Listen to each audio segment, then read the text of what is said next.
নমস্কার বন্ধুরা, এডি স্টোরি চ্যানেলে আরও একটা নতুন ভিডিওতে আরও একবার সবাইকে স্বাগত জানাই। আমার আজকের রেসিপি মানকচু বাটা। আমরা অনেকেই প্রায় মানকচু বাটা খেয়েছি, আবার অনেকে খাইনি। এই মানকচু বাটা খেতে কিন্তু দুর্দান্ত লাগে, একদম সহজেই রান্না করা যায়। প্রায় অনেকেরই বাগানে এই মানকচু গাছ কিন্তু দেখা যায়। যাই হোক, আজকের এই রেসিপিটা আমি কেমন করে করছি পুরো ভিডিওটা স্কিপ না করে দেখতে থাকুন। আশা করি সবার খুব ভালো লাগবে। মানকচু বাটা করার জন্য প্রথমে আমি মানকচুটাকে খুব ভালো করে কেটে নিচ্ছি। একটা বড় সাইজের মানকচু নিয়েছি আমি, সেটাকে আগে অর্ধেক করে নিয়েছি। তারপরে আমি ছুরি দিয়ে একদম মাঝ বরাবর দুভাগ করে নিচ্ছি। এই মানকচুর ভর্তা বা বাটা দুভাবে করা যায়, একটা সেদ্ধ করে আর একটা কাঁচা বাটা।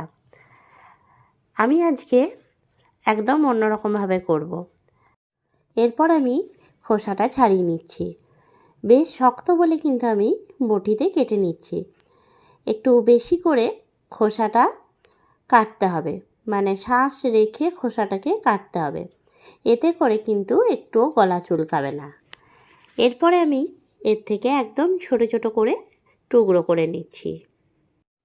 একদম ছোট ছোট করে টুকরো করলে কিন্তু মিক্সিতে বাটতে খুবই সুবিধা হয়। এরপরে পুরোটা যখন কেটে নেওয়া হয়ে যাবে, এর মধ্যে দিয়ে দেবো বেশ অনেকটা পরিমাণে জল। আর জল দিয়ে আমি ভিজিয়ে রাখবো 10 মিনিটের মতন। খুব ভালো করে 10 মিনিট পরে আমি জলটাকে ফেলে আরও দুবার জল দিয়ে ধুয়ে নিয়ে রেডি করে নিলাম। এরপরে মিক্সিং জারের মধ্যে একদম পরিষ্কার করে ধুয়ে রাখা মানকচুটা দিয়ে দিলাম। এরপর এর মধ্যে দিয়ে দিলাম আমি হলুদ সর্ষে 2 চামচের মতন। এরপরে এর মধ্যে দিয়ে দিলাম বেশ কয়েকটা নারকেলের কুচি, তার সাথে দিয়ে দিলাম কাঁচা লঙ্কা।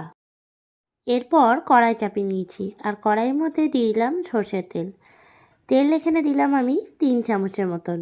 তেলটা খুব ভালো করে গরম হয়ে গেলে দিয়ে দিচ্ছি হাফ চামচের মতন কালো জিরে আর একটা শুকনো লঙ্কা। ফোড়ন থেকে সুন্দর গন্ধ বের হলে আমি তেলটা কিন্তু কড়াইয়ের চারপাশে খুব ভালো করে লাগিয়ে দিলাম, আর মিক্সিতে বেটে রাখা মানকচুটা দিয়ে দিলাম তেলের মধ্যে। তেলের মধ্যে দিয়ে খুব ভালো করে আমি নাড়াচাড়া দিয়ে দিচ্ছি। তেলটা কিন্তু খুব ভালো করে গরম করে নিতে হবে, কেননা মানকচু কড়াইয়ের মধ্যে একটুখানি ধরে ধরে যায়। কড়াইয়ের মধ্যে দেওয়ার পর খুব ভালো করে কিন্তু সমানে নাড়িয়ে নেবো, আর গ্যাসের ফ্লেমটা এই সময় একদম লোতে করে রাখবো। এতে করে তলায় লাগার সম্ভাবনাটা একদম কম থাকবে। সমানে নাড়াচাড়া দিতে থাকবো, এতে করে কিন্তু একটুও পুড়বে না, আর পুড়ে গেলে কিন্তু খেতে বাজে লাগবে। গ্যাসের ফ্লেমটা একদম লোতে রেখেছি। জলটাকে নাড়াচাড়া দিয়ে কিন্তু শুকিয়ে নেব। বেশ অনেকক্ষণ নাড়াচাড়া করে নেওয়ার পর কিন্তু এখন অনেকটাই প্রায় টান টান হয়ে এসছে। এর মধ্যে কিন্তু অন্য কোনো মশলা আর দেব না। আগের থেকেই আমি কাঁচা লঙ্কা একেবারে বেটে নিয়েছিলাম, সেই জন্য ঝালটা ভালোই আছে। আর এর মধ্যে দিয়ে দিচ্ছি আমি পরিমাণ মতন লবণ। আপনারা যদি আলাদা করে আরও ঝাল দিতে চান তাহলে কিন্তু একটু লঙ্কা গুঁড়োও দিয়ে দিতে পারেন। দিয়ে দিলাম পরিমাণ মতন লবণ। লবণটা দিয়ে ভালো করে নাড়াচাড়া দিয়ে আমি একটা প্লেটের মধ্যে ঢেলে রাখলাম। ওপর থেকে দিয়ে দিলাম কাঁচা সর্ষের তেল আর একটা কাঁচা লঙ্কা। কেমন লাগলো আজকের রেসিপিটা অবশ্যই আমাকে জানাবেন, আর আপনারাও এইভাবে একবার বাড়িতে তৈরি করে ফেলুন। আশা করি সবার খুব ভালো লাগবে। আজকের এই রেসিপিটা আপনাদের ভালো লেগে থাকলে লাইক করবেন, শেয়ার করবেন। এই চ্যানেলে নতুন বন্ধু হয়ে থাকলে চ্যানেলটা সাবস্ক্রাইব করা অনুরোধ রইল। আর যারা ফেসবুক পেজ থেকে দেখছেন অবশ্যই পেজটাকে ফলো করে দেবেন। আবারও নতুন কোনো রেসিপি নিয়ে হাজির হব। সঙ্গে থাকুন আর দেখতে থাকুন। সবাই ভালো থাকবেন, সুস্থ থাকবেন। ধন্যবাদ।